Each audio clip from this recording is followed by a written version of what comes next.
Lord Frost has travelled to Brussels many times to talk about Brexit, but rarely has his visit seemed so pivotal. This was a walk with purpose.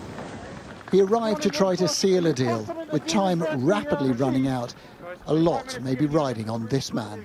We're going to be working very hard to try and get a deal. We're going to see what happens in negotiations today, and we will be looking forward to meeting our European colleagues later on this afternoon. Thank you very much.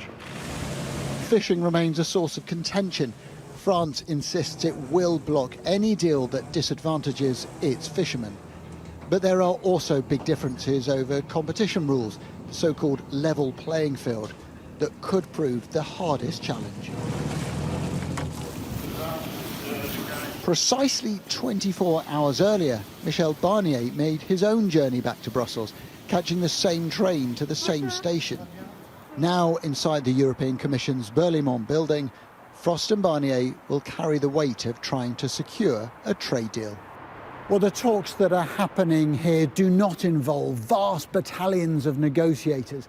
Instead, it's come down to Michel Barnier and Lord Frost trying to finesse their entrenched red lines and come up with a deal that's acceptable to the British government, to the European Union, and also to the European Parliament. Now, that won't be easy, and time is short, but there are plenty of diplomats who've told me that they still expect a deal to be announced in the coming days. But not everyone is optimistic.